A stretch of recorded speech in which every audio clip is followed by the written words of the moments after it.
આગમ એકેડેમીમાં આપનું હાર્દિક સ્વાગત છે.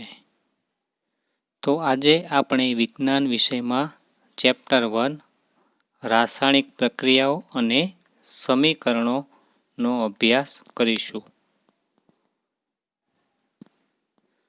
રોજિંદા જીવનમાં થતી રાસાયણિક પ્રક્રિયાઓ જેવી કે ઉનાળામાં ઓરડાના તાપમાને દૂધને આપણે ખુલ્લું રાખવામાં આવે તો તે શિયાળાની સરખામણીમાં જલ્દી બગડી જાય છે. લોખંડના તપેલા ખીલ્લાને ભેજવાળા વાતાવરણમાં ખુલ્લા રાખવામાં આવે તો તેને કાટ લાગે છે. દ્રાક્ષનું આથવણ થવું. ખોરાક રંધાય છે. આપણા શરીરમાં ખોરાકનું પાચન અને આપણે શ્વાસ લઈએ છીએ તે દરેક ક્રિયા રાસાયણિક પ્રક્રિયાના ઉદાહરણ છે. તમામ પ્રક્રિયામાં પ્રારંભિક પદાર્થનો સ્વભાવ અને તેની ઓળખવામાં કંઈક ને કંઈક પરિવર્તન આવે છે. દ્રવ્યના ભૌતિક અને રાસાયણિક ફેરફારો વિશે પણ આપણે અગાઉના ધોરણમાં અભ્યાસ કરી ચૂક્યા છે. જ્યારે રાસાયણિક ફેરફાર થાય છે ત્યારે આપણે કહી શકીએ છીએ કે કોઈ રાસાયણિક પ્રક્રિયા થઈ છે.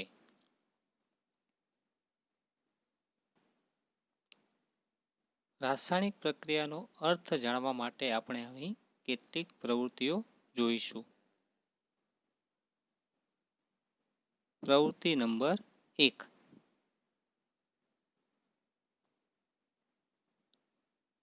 લગભગ 3 થી 4 સેન્ટીમીટર લાંબી મેગ્નેશિયમની પટ્ટીને કાચ પેપર વડે ઘસીને શુદ્ધ કરો. તેને ચીપિયા વડે પકડીને બર્નર અથવા તો સ્પિરિટ લેમ્પની મદદથી સળગાવો અને તેની રાખને આકૃતિમાં દર્શાવ્યા પ્રમાણે વોચ ગ્લાસમાં એકત્ર કરો.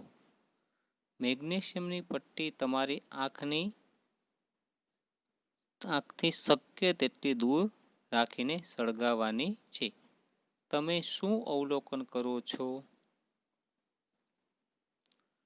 તો તમે જોયું હશે કે મેગ્નેશિયમની પટ્ટી જગારા મારતી સફેદ જ્યોતથી સળગે છે અને સળગ્યા બાદ તેનો સફેદ પાવડર રાખમાં પરિવર્તિત થાય છે. આ પાવડરને આપણે મેગ્નેશિયમ ઓક્સાઇડ કહે છે.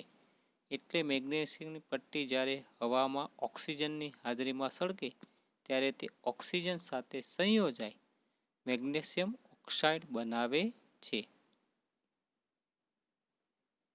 તો આ એક રાસાયણિક પ્રક્રિયા થઈ. હવે મેગ્નેશિયમની પટ્ટીને શા માટે કાચ પેપર વડે ઘસવામાં આવે છે? તો તેનું એક કારણ છે કે તે હવામાં રહેલા ભેજ સાથે સંયોજાઈને એક પડ બનાવે છે તેને કારણે તે સરળતાથી સળગી શકતી નથી, માટે તેને ઘસવામાં આવે છે. પ્રવૃત્તિ નંબર 2. એક કસનળીમાં લેડ નાઇટ્રેટનું દ્રાવણ લો. તેમાં પોટેશિયમ આયોડાઇડનું દ્રાવણ ઉમેરો. તમે શું અવલોકન કરો છો? તો લેડ નાઇટ્રેટના દ્રાવણનો રંગ બદલાઈ જાય છે. તો આ પ્રવૃત્તિમાં આપણે રંગ પરિવર્તન જોવા મળે છે. પ્રવૃત્તિ નંબર 3. એક કોનિકલ ફ્લાસ્ક અથવા તો કસનળીમાં થોડા ઝીંકના દાણા લો. તેમાં મંદ હાઇડ્રોક્લોરિક એસિડ અથવા મંદ સલ્ફ્યુરિક એસિડ ઉમેરો. ખાસ ધ્યાન રાખજો કે એસિડ ઉમેરતા ફેરી સાવચેતી રાખવી જરૂરી છે. તમને ઝીંકના દાણાની ફરતે શું કંઈ થઈ રહ્યું હોય તેવું દેખાય છે? કોનિકલ ફ્લાસ્ક અથવા તો કસનળીને સ્પર્શ કરો અને તમારે તેનું તાપમાન નોંધવાનું છે. તો દાણાદાર ઝીંકની આજુબાજુ જે રાસાયણિક પ્રક્રિયા એસિડ સાથે થશે તો તેમાંથી હાઇડ્રોજન વાયુના પરપોટા નીકળતા દેખાય છે. અને જો કોનિકલ ફ્લાસ્કને આપણે સ્પર્શ કરીશું તો તેનું તાપમાન વધેલું જોવા મળે છે. તો આ પ્રવૃત્તિમાં વાયુ ઉત્પન્ન થયો અને તાપમાનમાં ફેરફાર થયો તો આપણે પ્રવૃત્તિ ઉપરથી તારણ કાઢી શકીએ કે રાસાયણિક પ્રક્રિયાઓ દરમિયાન થતા ફેરફારો કયા કયા છે. તો અવસ્થામાં પરિવર્તન, રંગમાં પરિવર્તન, વાયુનો ઉદ્ભવ અને તાપમાનમાં પરિવર્તન આવી શકે છે.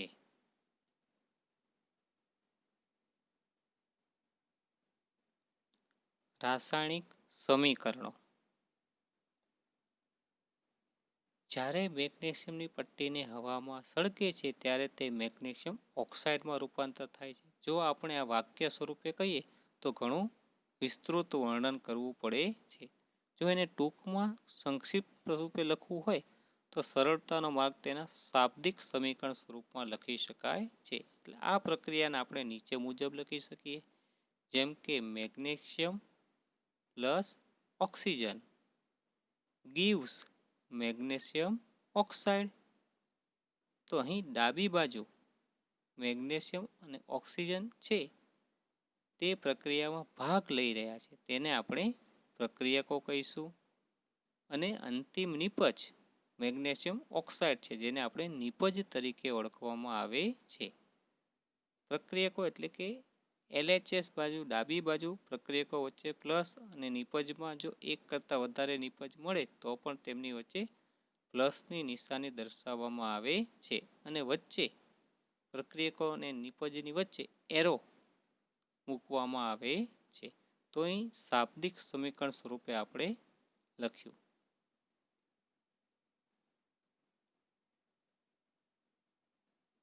હજી વધુ સરળતા ખાતર આપણે જો શબ્દોની બદલે તેમના સૂત્રનો ઉપયોગ કરીએ તો હજી તેને આપણે સંક્ષિપ્તમાં રજૂ કરી શકીએ છીએ. માટે રાસાયણિક સમીકરણ લખવાની રીત હવે આપણે જોઈએ. હમણાં જ આપણે સમીકરણ જોયું મેગ્નેશિયમ વત્તા ઓક્સિજન gives મેગ્નેશિયમ ઓક્સાઇડ. તો અહીં મેગ્નેશિયમનું સૂત્ર થશે Mg, ઓક્સિજનનું સૂત્ર થશે O2 અને મેગ્નેશિયમ ઓક્સાઇડનું MgO. માટે Mg plus O2 gives MgO. એટલે વધુ આપણે સંક્ષિપ્તમાં લખી શકશું. અહીં આપેલ સમીકરણ એ સમતોલિત છે કે નહીં આપણે ચેક કરીએ.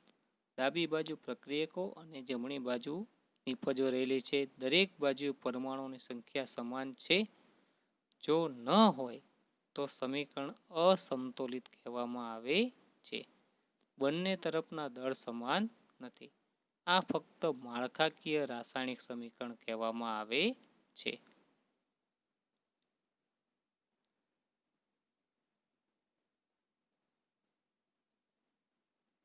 હવે સમતોલિત રાસાયણિક સમીકરણ.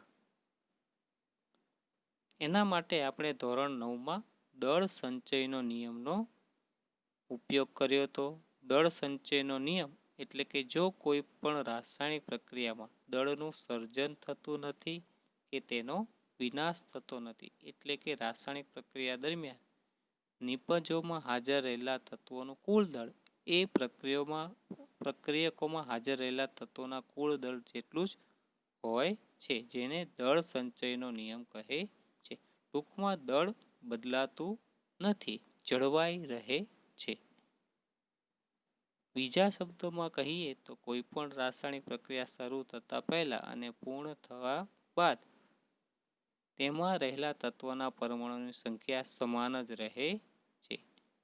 તેથી જ માળખાકીય રાસાયણિક સમીકરણને સંતુલિત કરવું ખૂબ જ જરૂરી છે.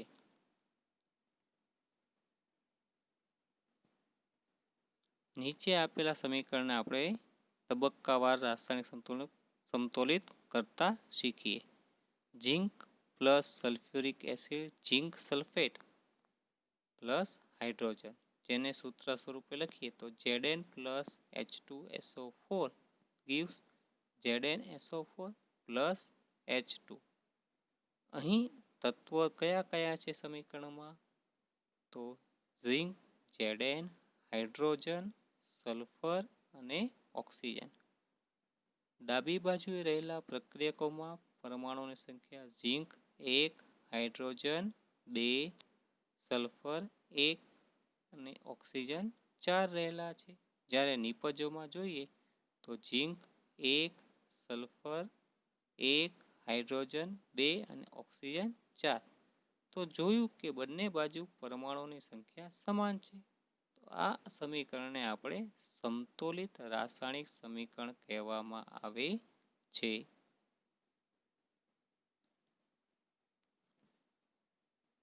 હવે જો સમીકરણ સમતોલિત ન હોય તો તેને સમતોલિત કરવા માટેના કેટલાક સોપાનો આપેલા છે, પદ્ધતિ છે. તો તેના માટે આપણે એક સમીકરણ લઈએ અને તેને સમતોલિત કરવાનો પ્રયત્ન કરીએ. Fe plus H2O gives Fe3O4 plus H2. તો સોપાન 1. સૌ પ્રથમ સમીકરણના દરેક સૂત્રની ફરતે એક ખાનું એટલે કે બોક્સ બનાવવાનું છે. પણ ધ્યાન રાખજો કે ખાનાઓની અંદર કોઈ પણ ફેરફાર કરવાનો નથી. તો પહેલું સોપાન દરેક સૂત્રની ફરતે ખાનું બનાવવું. ત્યારબાદ સોપાન નંબર 2. સમીકરણમાં રહેલા દરેક તત્વોના પરમાણુની સંખ્યા લખવાની છે, પ્રક્રિયકો અને નિપજોમાંની. અહીં તત્વો Fe આયર્ન, હાઇડ્રોજન અને ઓક્સિજન રહેલા છે. ડાબી બાજુએ Fe 1 છે, જ્યારે જમણી બાજુ 3 છે. હાઇડ્રોજન ડાબી બાજુ 2, જમણી બાજુ પણ 2. ઓક્સિજન ડાબી બાજુ 1, જ્યારે જમણી બાજુ 4 છે. સોપાન 3. હવે સૌ પ્રથમ આપણે સરળતા ખાતર સમીકરણ સંતુલિત કરવા માટે સૌથી વધુ પરમાણુ ધરાવતા સંયોજનના સંતુલનથી શરૂઆત કરીશું. પછી તે પ્રક્રિયકમાં હોય કે નિપજમાં હોય.